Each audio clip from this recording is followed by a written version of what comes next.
ভাই ইনি দণ্ড অথবা উভয় দণ্ডে দণ্ডী খুশি করুন নিবন্ধন শেষ করে নিয়ে এর মধ্যে সুযোগ দিছিল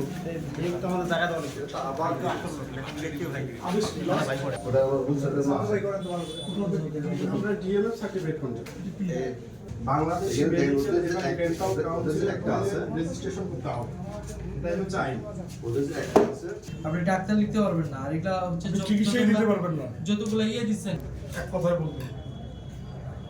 আর বাকি যেগুলো কাগজ দেখাচ্ছেন আপনি ইন কোর্স অন কোর্স আপনার কোনোটাই কমপ্লিট হয়নি, আবার ডিএমএস আপনার কিন্তু কোনো রাইটস নেই এখানে বসার।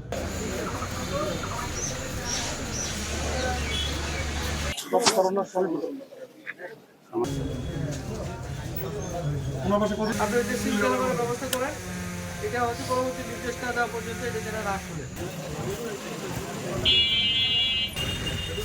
বন্ধ থাকে কতদিন ইয়ে পাওয়া গেছে।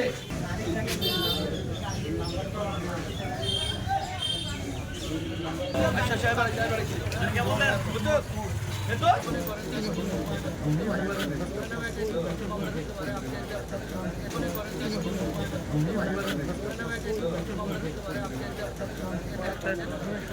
আমরা সংবাদ পেয়েছি যে এখানে আমাদের বেশ কয়েকটি ক্লিনিকে হচ্ছে ডাক্তার পদবি ব্যবহার করে হচ্ছে বেশ কিছু ভুয়া ডাক্তার যারা হচ্ছে যথোপযুক্ত ডিগ্রিধারী না হয়েও হচ্ছে চিকিৎসা দিচ্ছিলেন দীর্ঘদিন যাবৎ। তো তারই প্রেক্ষিতে আজকে আমরা হাতীবান্ধা উপজেলার এই গোতামারি ইউনিয়নের যে দইখাওয়া বাজারে এসেছিলাম। এখানে আমরা দুইটি ক্লিনিক দেখেছি, একটা মায়ের দোয়া, সেটা আমরা আপনারা দেখেছি যে বন্ধ পেয়েছি এবং আমরা নির্দেশনা দিচ্ছি এটা সিলগালা করে দেওয়ার। পরবর্তীতে এখানে একটি ক্লিনিক ছিল সেবা ক্লিনিক, এখানে ডাক্তার মোহাম্মদ আবু বকর সিদ্দিক নামে একজন ভদ্রলোক যিনি মেডিকেল প্র্যাকটিস করছেন, চিকিৎসা দিচ্ছেন কিন্তু ডাক্তার নামে। কিন্তু আপনারা জানেন যে বাংলাদেশ মেডিকেল ও ডেন্টাল কাউন্সিল আইন 2010 অনুযায়ী ধারা 28 এবং 29 অনুযায়ী যদি কোনো ব্যক্তি যথোপযুক্ত ডিগ্রিধারী না হয়েও এবং এই বিএমডির রেজিস্টার্ড চিকিৎসক না হয়ে যদি তারা ডাক্তার পদবি ব্যবহার করে এবং হচ্ছে তাহলে হচ্ছে এটা ভুয়া এবং প্রতারণার আশ্রয় নেওয়ার শামিল। সে উপলক্ষে আমরা তাকে হাতে নাতে ধরতে পেরেছি, ধরে হচ্ছে তাকে 1 লক্ষ টাকা জরিমানা দিয়েছি।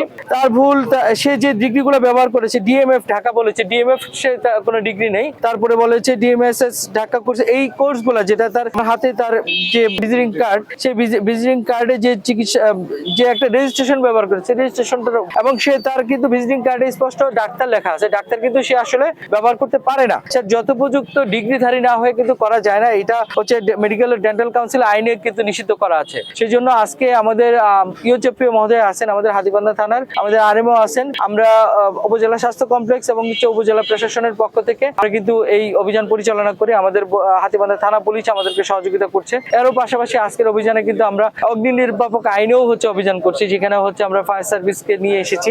তো এই অভিযানগুলো হচ্ছে মূলত আমাদের জনদুর্ভোগ যেন লাঘব হয়, জনগণ যেন প্রতারণার শিকার না হয়, সেজন্য কিন্তু অভিযান পরিচালনা করা। এই ধরনের অভিযান আমাদের অব্যাহত থাকবে।